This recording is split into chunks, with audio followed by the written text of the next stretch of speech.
Hi everyone, welcome back to another day of the 12 days of SwitchUp, and today we're going to look at one of my favourite things. I mean, that sounds pretty sad, doesn't it? One of my favourite things, ports. Oh, I love ports, I do. Special subject, ports.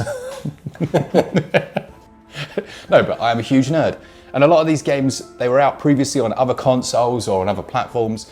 So seeing what they can do on the Switch, especially this late in its life cycle, is quite interesting. And 2024, we had some cracking ones. Yeah, to be fair, when we look at ideas for the 12 days and we looked at doing ports, again, I was thinking it might have to have been the best of over the Switch's life by this point. Yeah. But no, there were 10 ports that were worth talking about, to be fair. Thanks to Untold Tales, they've sponsored every single episode. Every episode we've got an advert that has a different one of their games on sale, and they're decent games, aren't they? Yeah, they're good games on for a good price. There is a basic discount and an owner's discount applicable to North America. But yeah, all details will be in the description. Do check them out, and yeah, thank you to them for sponsoring this whole series.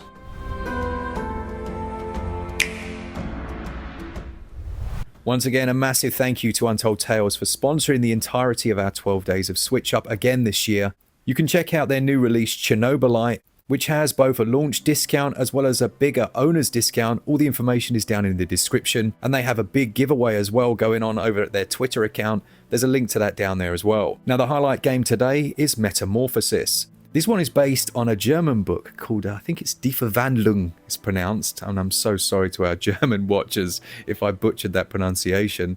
It features a main protagonist who gets shrunk down, Honey I Shrunk the Kids style, and then overhears a number of conversations that will massively affect his life. As the title suggests, he's actually transformed into a tiny little bug, and when he sees his friend Joseph being arrested, he then uses his tiny size to gather information to eventually try and save him. It's inspired by the works of Kafka, and with that in mind, it does have some very unusual dialogue, but the actual movement around the world is very cool, playing on the abilities of the small bug. All of the prices and discounts you can see at the bottom of your screen, and once again, don't forget that Untold Tales are also giving away their own Switch OLED. You can find details of that in the description as well. A big thank you to those guys for sponsoring this episode. Okay then, I want to start off with Stalker, or the Stalker trilogy, I should say.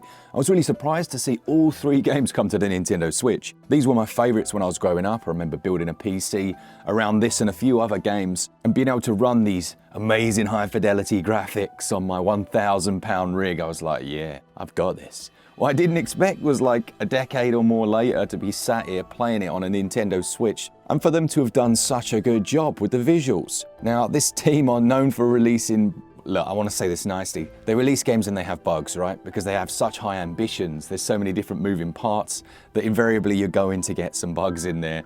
And Stalker without bugs, it wouldn't be right. Which kind of makes me laugh about Stalker 2, how some people are complaining that it's got bugs in it. Come on, man, that's by design.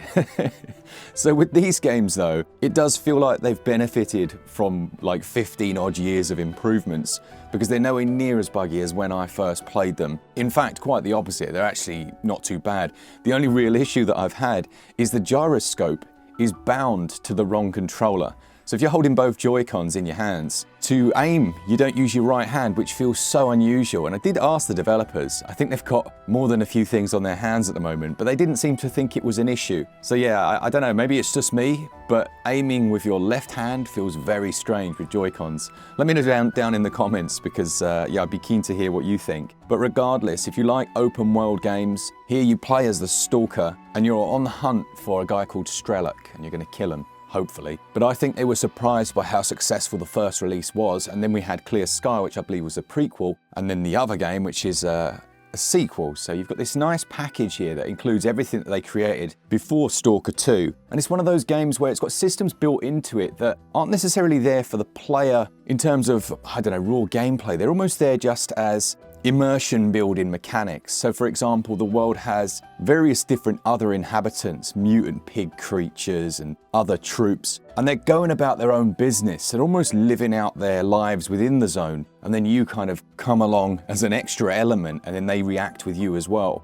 It's cool because it means you can use those mutants to actually attack other soldiers and stuff. But it also means, I think early on in the game, if you head, I think it's to the right, there's a military base. And you can basically kite a load of these military personnel who will annihilate you on your own because you've got like a paper pistol and a set of cloth armor. And you take them all the way back to your base and there's this massive fight. And in fairness, your own people are completely outgunned. But you could do that thing where, you kind of watch from a distance, you creep out of a bush, put your paper pistol to one of the army people's heads, and do the business that way. And that way you've got loads of gear early on that you shouldn't, in theory, have. Or maybe you should because Stalker just lets you do it. And then you head out into the zone with this feeling of, hang on, I've actually changed the way the game should be played. I distinctly remember that and thinking, wow, that's amazing. And also as you head up the road for the first time, if you head into the first container on the left that you could so easily ignore, breaking the boxes with your knife, you'll find a little silenced pistol. So yeah, it's just such a good game. You can go down the stealth route as well. It's just those controls. They annoy me, like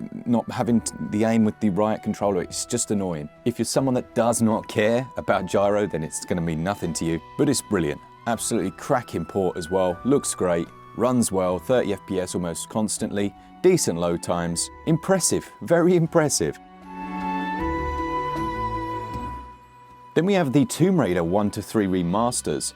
And this was almost Aspire seeming to step into the limelight and go, oh, we've got this. We can do this remaster thing in a much better way than perhaps we've done previously. Now it turns out, and I didn't realize, that behind the scenes they've actually had Saber Interactive, or Team Saber, working on these ports, and it all makes sense now. They run so well. Now these versions also have the ability to switch between the original graphics and the new, and they didn't stop at just the visual, they also went the full bore and actually had the controls completely remapped. And anyone who's played the original Tomb Raider, you'll know that the controls were almost part of the gameplay. So with that in mind, it does actually feel quite different when you head to the edge of a ledge and you can just jump. Before you could walk to the edge of the ledge and it would stop you from falling off, and then you'd have to do just the right press of buttons and grab at just the right moment. It was clunky. There's no two ways about it. But although it was clunky, you did get used to it, and it became one of the challenges to overcome. Now that that's been slightly changed, it introduces a couple of new issues actually. Like some of the controls just didn't work quite how it felt they should do. But once you figured out, actually this is a new control method now, I need to learn how to do it with the new way, obviously it's slightly easier. In most cases at least. Overall, the three games are slightly showing their age.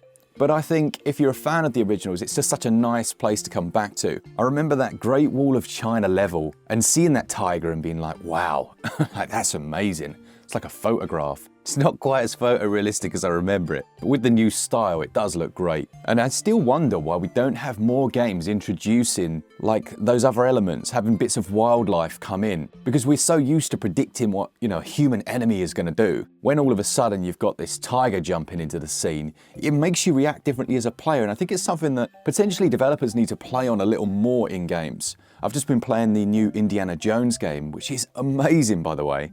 If I was to review that, that's getting high 80s, early 90s easy. But you get all those elements like spiders dropping from the ceiling, there's snakes obviously in there, and it just keeps you on your toes. You just don't know what's coming around the next corner, and potentially that's something I'd like to see in more games. Now, as far as these remasters go, as I say, visually you've got the original style as well as the new. You've got decent performance across the board, as you can see. There were a couple of more controversial choices. I say controversial, just weird little things, like people would call it censoring, wouldn't they? They would change some of the posters in some lockers in one of the patches. I just don't see the need to do any of that. People aren't that delicate that they can't accept that the way that things are presented may change over time. It's like you wouldn't get, I don't know, a novel, would you? You wouldn't get something like Treasure Island and edit out the way that one of the characters talks about someone else. You just wouldn't do it because it's accepted that that was of its time. So yeah, that kind of stuff is a bit annoying, but it doesn't change the game. It doesn't change what's been done in terms of the good stuff. So that's the Tomb Raider 1 to 3. We obviously know that 4 to 6 are coming later on, early in 2025.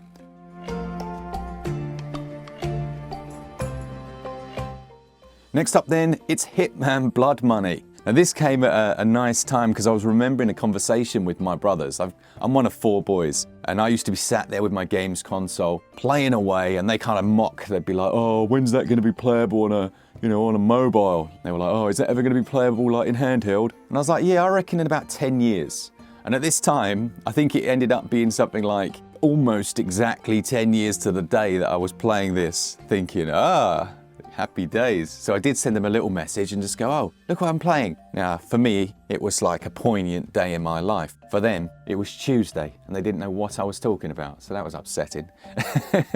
But still, Hitman Blood Money is one of my favorite in the series. It really has that original feel. Do you remember in like Hitman 2, when you're coming down the like the hillside towards, I think it's like a Sicilian mansion, isn't it? And there's a guy carrying crates of stuff and you can basically relieve him of his crate and take on that role. This took things to the next level, but still had that same organic flow to it. I think some of the later games, even though they still have that, they almost feel a little bit too contrived. It's like, oh look, there's this crane right above the person's head. It just needs that organicness. And maybe that just comes from years and years and years of these games. But Blood Money was easily one of my favorites. It felt like that one level, you know, with the wine cellar and all of that, like you're walking into a mafia film. Now, visually, it had a few quirks. I will say this wasn't a perfect port. There were a couple of levels that had performance drops. There were some hiccups in terms of performance, some audio stutters and missing. But then this received a big patch, which I revisited throughout the year, and they took things in the right direction. Now, I wouldn't say it's 100%, but it is certainly significantly better than it was before.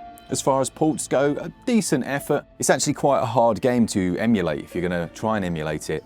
You need a reasonably beefy computer to get it running anywhere decent. So yeah, getting it running on the Tegra, not too shabby. Kingdom Come Deliverance, Henry of Skalitz, Sir Hans Capon.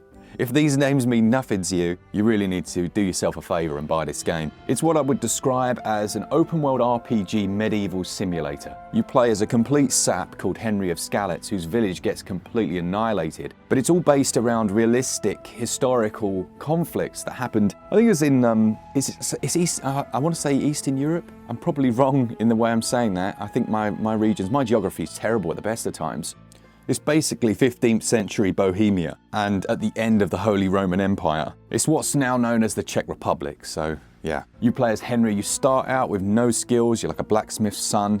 There's something slightly unusual with this other lord, and it has this hand-to-hand combat that takes so much to master, but once you get it, it's incredible. There's a few like top tips for this game that I don't think people get, and then they give up on it. They're like, oh, the combat's rubbish. Well, actually, later, about an hour and a half into the game, you have the ability to train with this guy. I forget his name, Sir Radrig or something like that. And he's training outside of the town. You'll see him in this square. And what you have to do is you have to just keep fighting with him, like each day. Keep training. And he gives you things called master strikes and other parries and stuff. And once you've got those, you really can start to annihilate people. It doesn't mean you'll be able to win fights like 3-on-1, 4-on-1, at least not to begin with, but eventually you will. You'll just become an absolute machine. Now, it's one of those that tries to accurately recreate what would happen if you got stabbed with a giant broadsword. So if you get someone in the right spot, they will literally bleed out, like it'll be game over for them in 1 or 2 hits. If you use like a mace and you smack them on the head, they might get knocked unconscious, which obviously isn't going to end well for them. Sometimes you might be fighting in like a river. You knock them unconscious and you just see them float off. It's such a good game.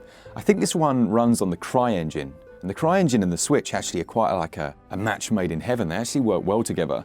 So visually, it looks brilliant. It comes from Warhorse Studios. Now, there are some bugs. Like, it's another one, like we've said. You get an indie team and a massive open world, you will get so many bugs.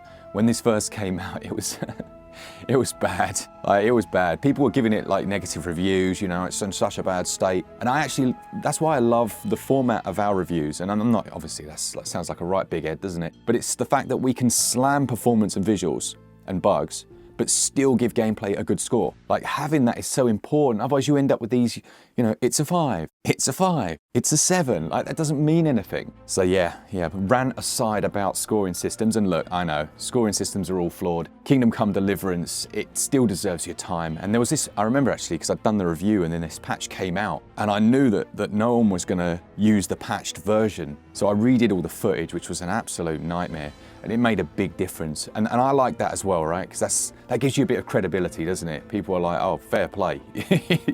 This footage is very different to all the other channels because he's gone back and done that. I like that. I think that's I think that's, to be honest, I think that's the right thing to do. Whether it's a pain in the arse, which it was, it's just the right thing to do because the developers have put out that version, even if it took Nintendo 57 years to actually publish their patch. You will still see a couple of glitches in terms of ragdoll physics. I think you can do that in any game. As far as crashes go though, I haven't seen anything along those lines. And you're looking at 30 FPS most of the time and still some very beautiful vistas and stuff. Kingdom Come is definitely one of the best ports we've got on Switch.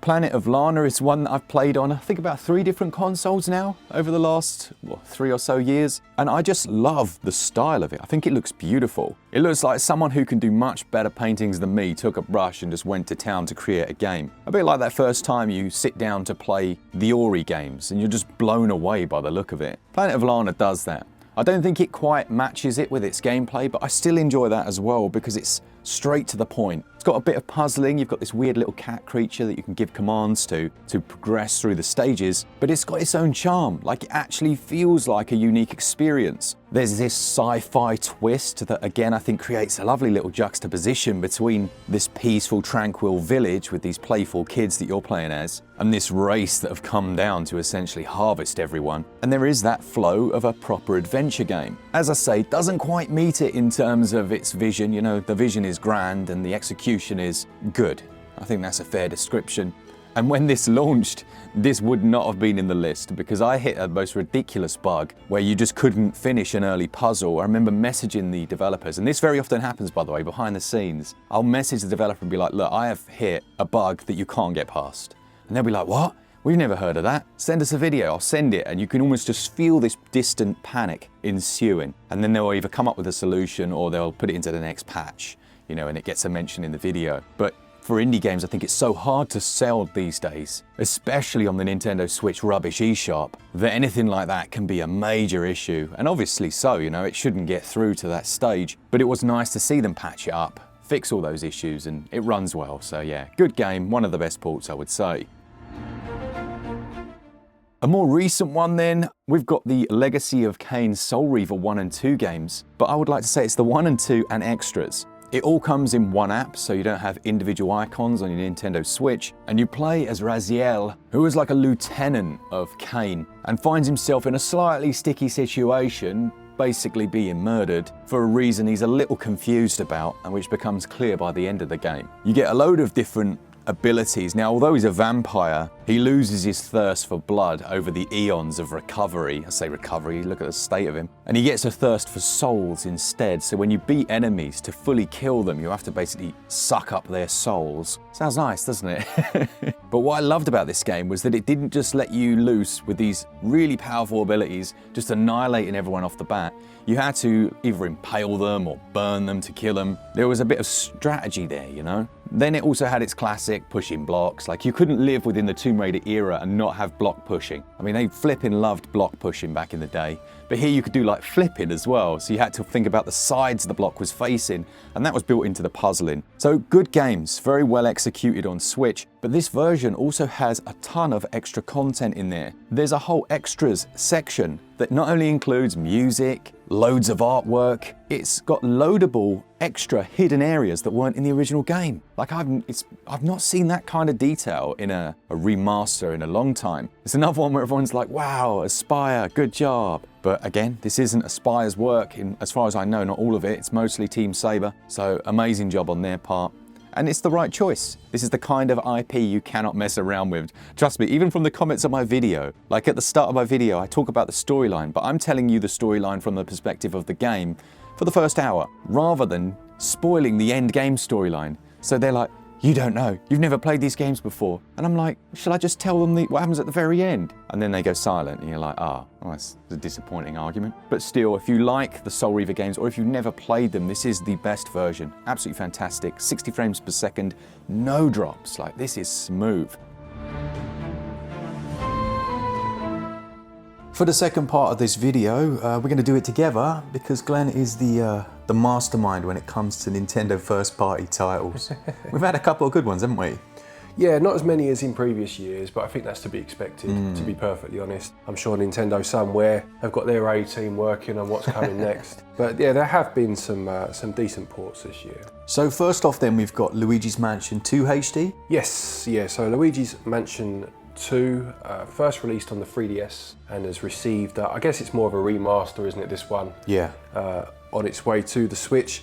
And they've done some good work with this to up-res it and to obviously make sure that the visuals are as you would expect, bearing in mind its new home. Now, I don't think it looks as good as Luigi's Mansion 3, which was obviously made specifically for the Switch, and you will see the difference if you compare the two games. But if you compare the 3DS version and the Switch version, you'll definitely see a nice improvement and increase in the fidelity of the graphics. Yeah, I remember you showing me actually. It does look really nice. Have they improved the frame rate? Does this run at 60? I don't think it does it? I don't think it does either, if memory serves. What they have done though is some very nice things with light and shadow. Yes. Which in this game in particular, this series, dealing with haunted mansions and ghosts and ghouls and all that, it does look very nice. And it's a very charming game, and it's definitely received a very positive lick of paint on its way across to the Switch. The other one I would say is the Thousand Year Door. Yes. Yeah, so this was a GameCube game originally, and this has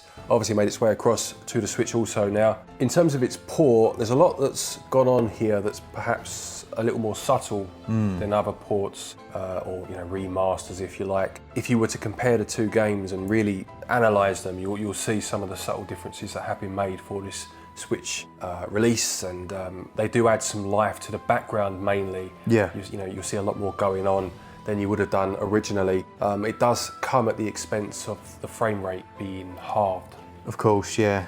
So, in terms of what you want out of a port, I mean, you kind of get given with one hand and taken away with the other with this one. But it doesn't affect the gameplay. I think we said this in another video across this 12 days, where because they've gone back and redone everything in terms of button presses and whatnot, having half the frame rate doesn't mean that you lose any accuracy in your button presses. Yeah, it's a good game, isn't it? It runs well, it does look nice. I know they ported it into a new engine. I think this is Unreal Engine or something. So you can see why they had to do that. Yes, and aside from having it once and not having it anymore, I don't think it really affects the gameplay. Absolutely. In all honesty, I think those two are the only real first-party ports. Yeah, I'll be honest, I was racking my brains to think of any more other than that one. Like we said, a bit of a quiet year on Nintendo's front, ports-wise at least, One that you mentioned actually straight away, as soon as I said, have we missed any, is Stray.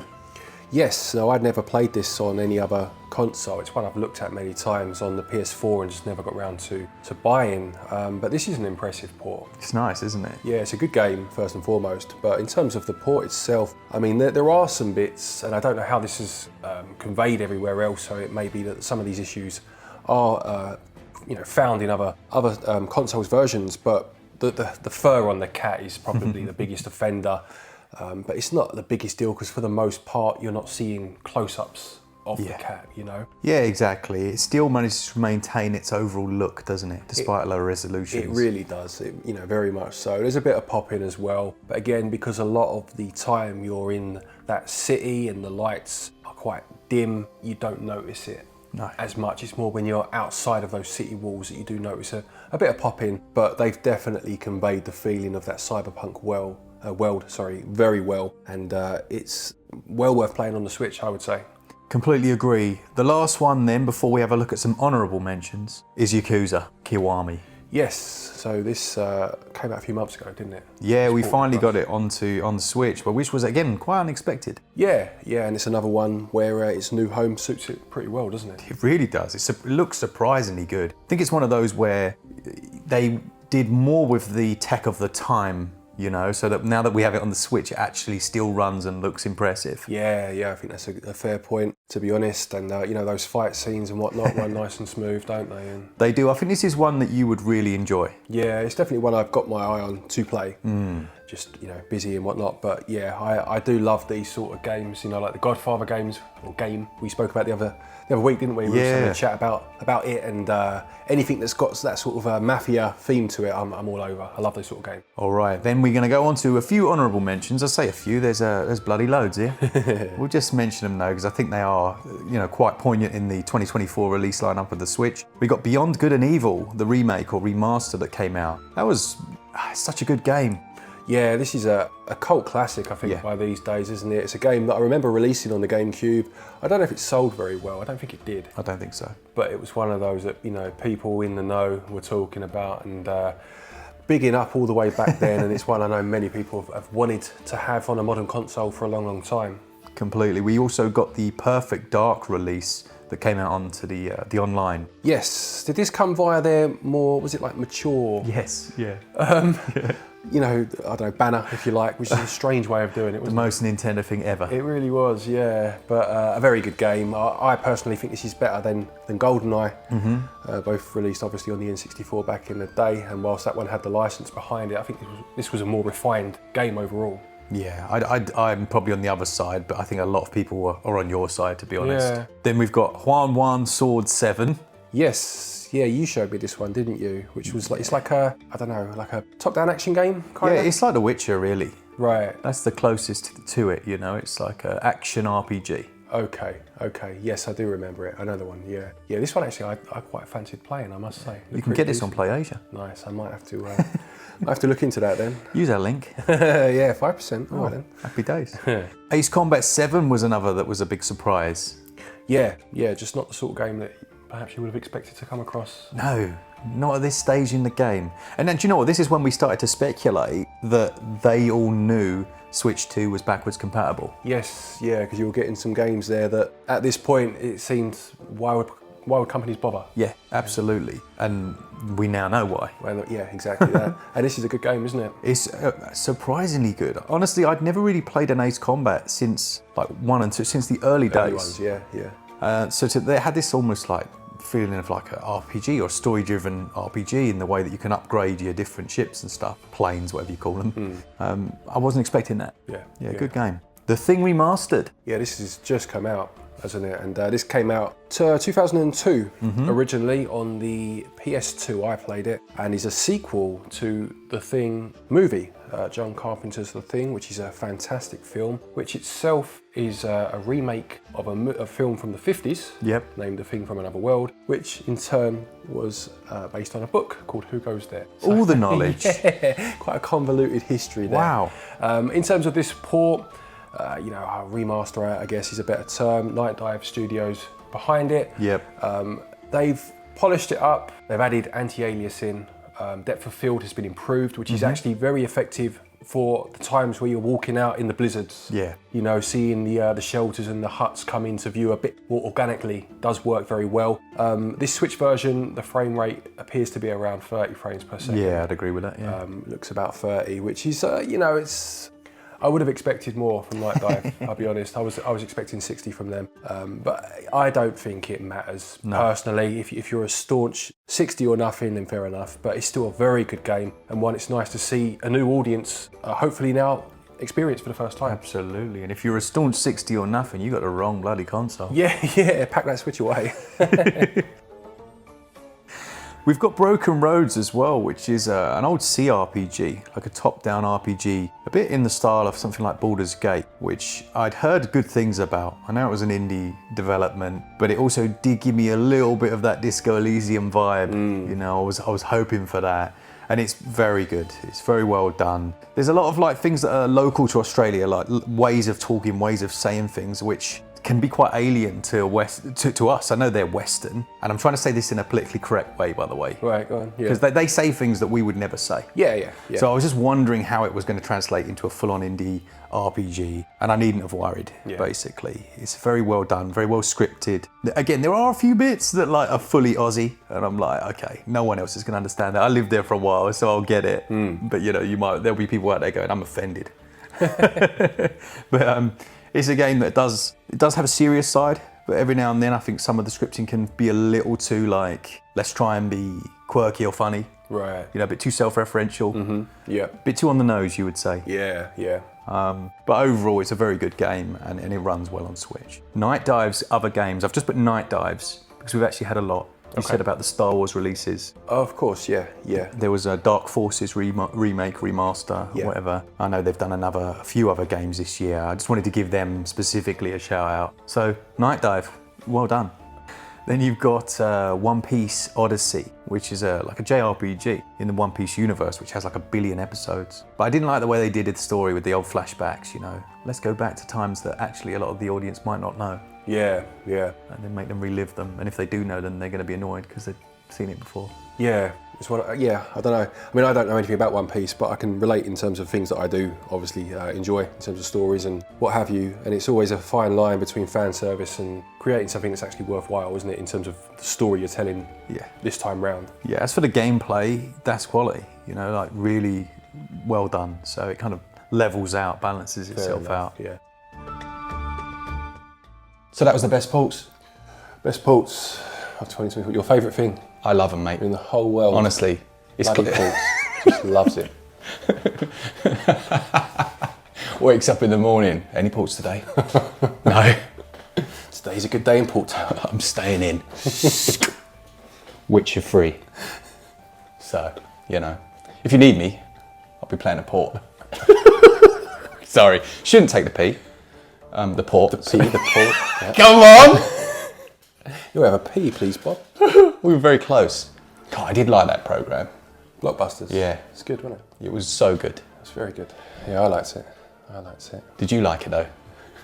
Annie, what we do in the end of the video? Oh yeah. So thanks so much for watching this video all about ports. And the thing is with these intros and outros is we record a lot of them in one big bulk, a big lumpy bulk. And we end up losing our minds by the end. Yeah, you go like... Do lally. Yeah, you do. The first one's highly professional. So professional.